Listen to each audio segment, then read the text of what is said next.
What's going on, y'all? This is Devontae coming here on my Sabbath day. And I'm doing this not as an act of work, but just as an act of reflection and appreciation. This morning, I went to a men's meeting that a church nearby has.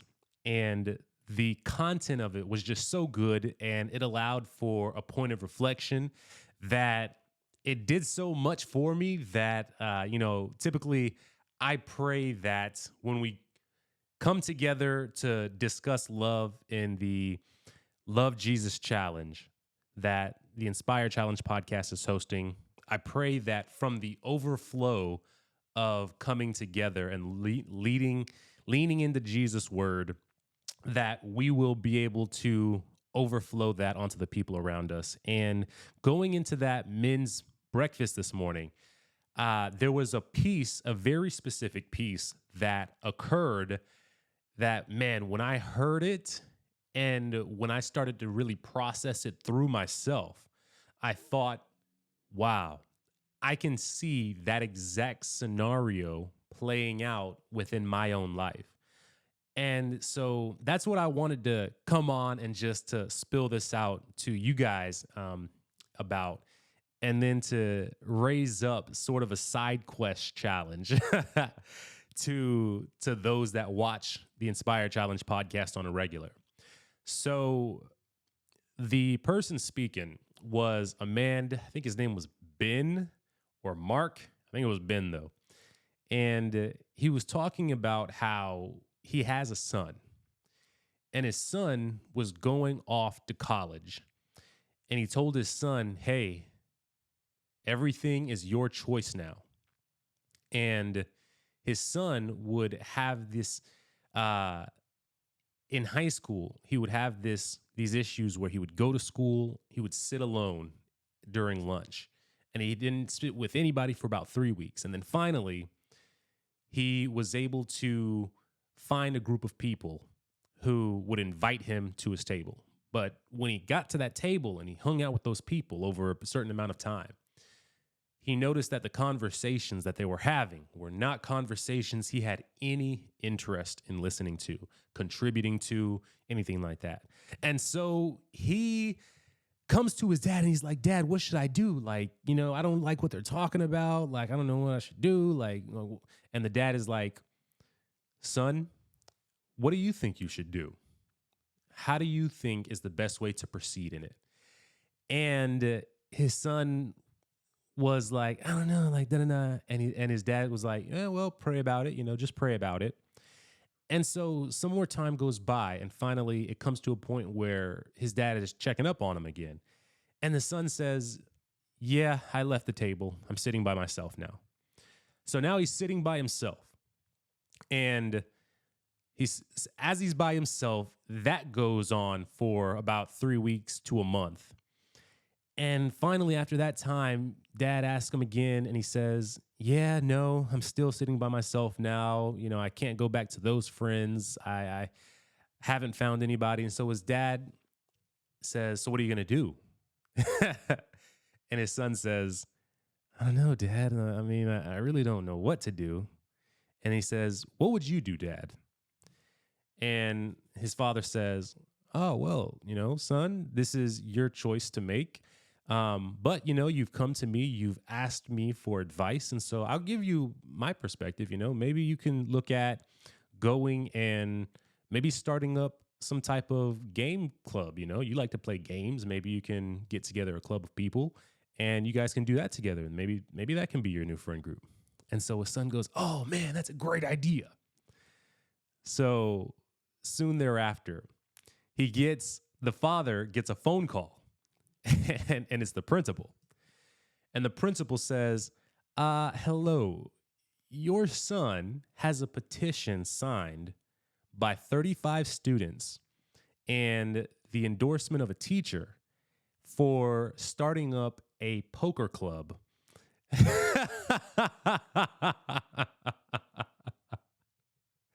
Now, mind you, this is at a Christian school. So he's got a bunch of people who are on board with starting a poker club.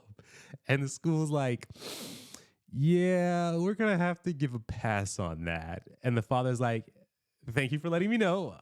I'll have a conversation with them. And so the father has a conversation. He says, hey, son, great job taking action, but maybe we can look at something a little bit more appropriate for where you're at. What about board games?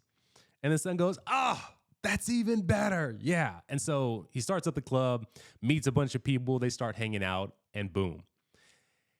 And what was emphasized was the fact that at no point did he ever try to set the exact direction of what his son should do.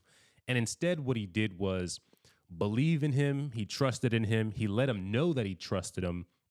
He encouraged him. And then once his son had the wisdom to go and seek wisdom from his father, only then did his father say, well, you can do this. And so to me, this made me reflect on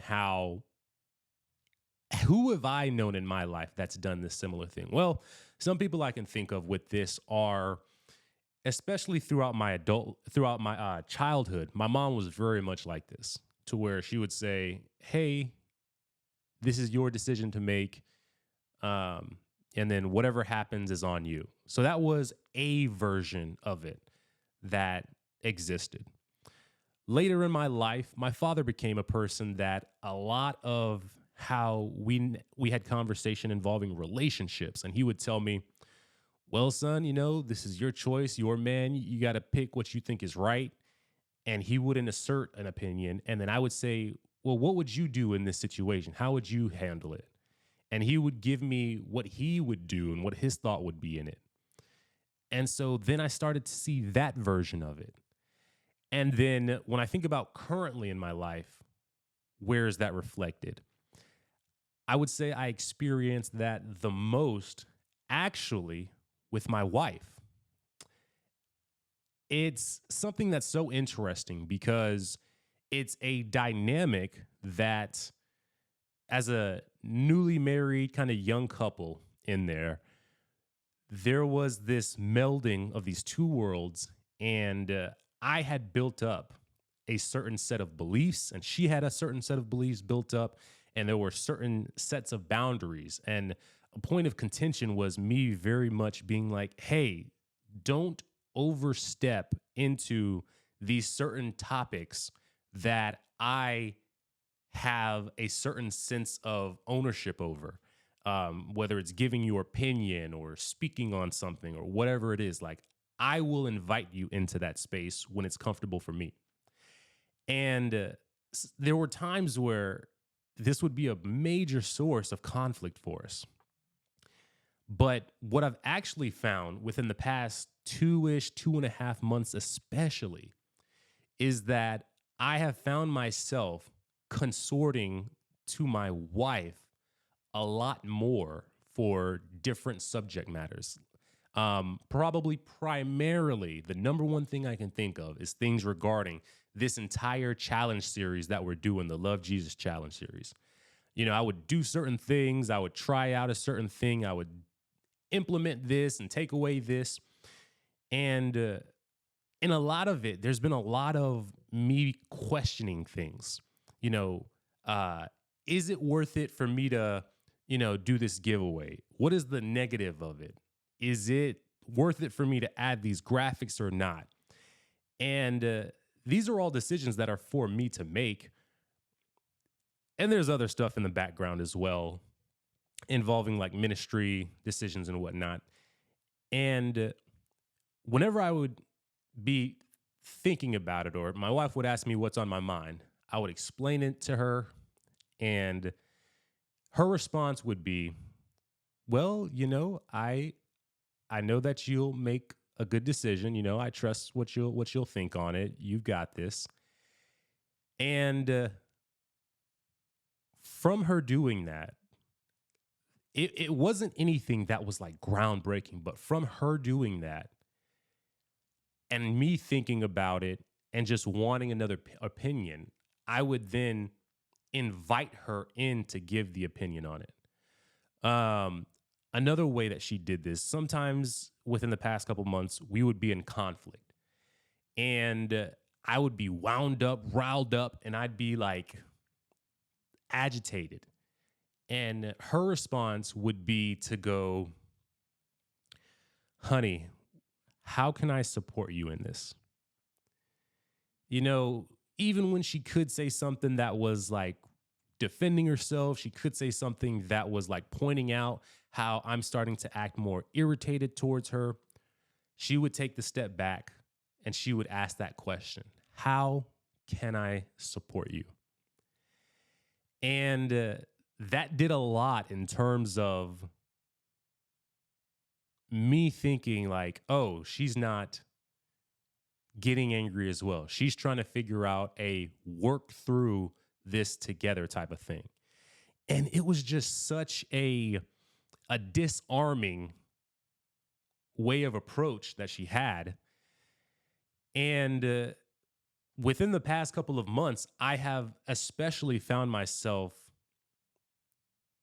naturally seeking out her opinion on many more matters that I may have kept more private, that I may have consulted, you know, some men that I know and gotten their opinions more on. So she has become more so my number one go to, because she sets it up as, how can I support you? I trust your decision. You know, I know you'll make the right choice in this. And just having that extra bit makes it more desirable to bring someone in. You know, she trusts me, and so I trust her more, and I desire her consultation more. And it's just like this effect that as it was happening, I didn't see it happening. But when that father laid out his story, I could see how exactly the son felt that comfort more. And I resonated with that more when I thought about it from people in authority to me. And now as a leader, this is the sort of switch that I, you know, in thinking about it from as a student to people, or as a person under authority to people, and now as a person with authority now over my wife, these methods still work. And it makes me realize this is the same kind of approach that I have to have as well. But going back to Shally real quick, this is something that for women in relationships or women seeking relationships, um, man, I want to just really give a big shout out to my wife for being someone who has even gone as far as starting a married women's small group. She meets up with a couple of ladies, and it's literally only three of them. So they get very deep with each other in terms of there's a book that Shally has. They read the book, this chapter, they come together, they discuss it on a weekly basis.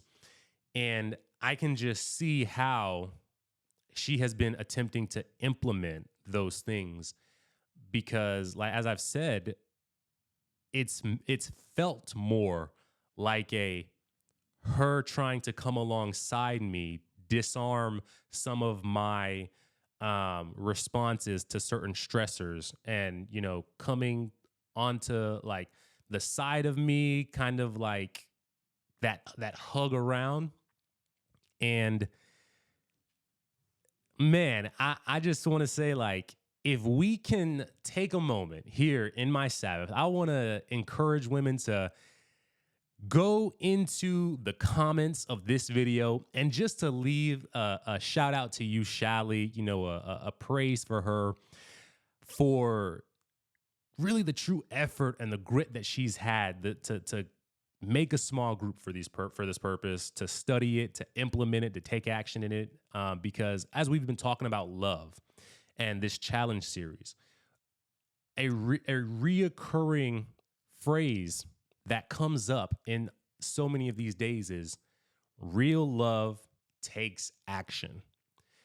And my wife has displayed love in action to the point of getting multiple books on this, choosing one of them, and coming and having a small group to go about that. And so, man, if you are someone who is wanting to start up a small group in a similar fashion, I would really say, hey, seek out my wife, seek to talk to her and ask, like, what is the book? How can we make it happen? Like, maybe not directly with her because she's busy, but she can probably give you some guidelines on how to go about setting up that group, meeting on a regular basis, like how she prepares for it and all that. She's super busy and she still makes time for it. So I'm sure she has time management um, advice to be able to give to even the most busiest of people. As a doctor, she brings home a lot of work and is doing work from home a lot. So she can empathize with busy schedules. And finally, for men who are married or in relationship, I want to say for you guys, like, if you are someone who is seeking to have more of that feeling and sense of partnership and coming alongside your wife and being on a team against whatever the obstacle is rather than your spouse seeming like an obstacle in some manner, I really would encourage men to get into specifically men's study groups, not co-ed and not co-ed, not marriage counseling groups or marriage life groups, but specifically men's group. Now, I'm not discounting the other ones. Those are great and they have a place, but specifically for the men's groups, this just allows a space where you and other guys who are at various stages of that point in life, at their points in life, can really just go back and forth and throw out what is working well, what's not working, even from children to fathers or mentors and coaches to students and teachers. And it just allows you to process things in a masculine space that maybe you might have a natural amount of unintended guardedness or just something that is automatically there in a co-ed space or in a marriage setting. And so, yeah, I think between her going and being in that ladies group and me being in my men's group, I'm excited about what has been processed in there. And so one more time, I just want to give the shout out to my wife, Shally. So leave her some love in the comments and seek out a women's life group, a married woman's life group, especially. If you're a single young lady, maybe seek the wisdom of several married women in a life group and start that up.